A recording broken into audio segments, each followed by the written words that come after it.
Alright guys, how's it going? So I have an add-on review for today, and it's one of these add-ons that's going to completely divide the community. Some will love it, some will hate it, some will question why it was written, and other users will use it every single day. And it's called Theme Switcher. Now personally, I've not made my mind up about the add-on. I can't say it improves your workflow, but I can certainly see why the developer wrote it. And I'm going to kind of point out the obvious here.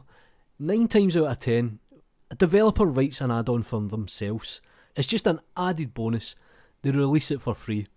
So I want to thank the developer, and it certainly merits taking a look. So let's quickly jump into Blender, and let's spin the default cube of mystery. Ooh.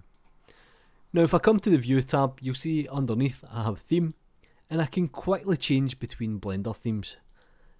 And that's pretty much the basics of the add-on. Now the reason the developer wrote it, or in my opinion, is because if you go into Edit, you then need to go to Preferences, you then need to go to Themes, and then you need to select. So having this probably is a workflow improvement. And it's probably the main reason why the developer wrote it.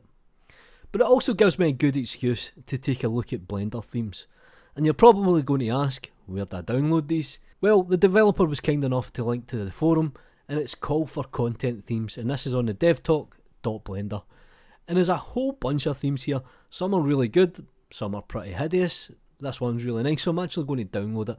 And this is called OKP Dark, and I'll select the flat one. And I'll just save it to the desktop. The next thing I'll do is I'll come up to Edit, go to Preferences, go to Theme, and I'll install the add-on. And that's pretty much it. Now if you're using the theme add-on, you need to actually refresh. Let's select the theme. And that really is the basics of the add-on. Like I says, I don't know if you'll use this, I don't know if it's going to be helpful, or I don't know if you might actually love this add-on. But thank you to the developer for releasing it, because it didn't need to. Do me a favour guys, like the video, subscribe to the channel, it costs you absolutely nothing, follow me on Twitter, you know what to do. Peace.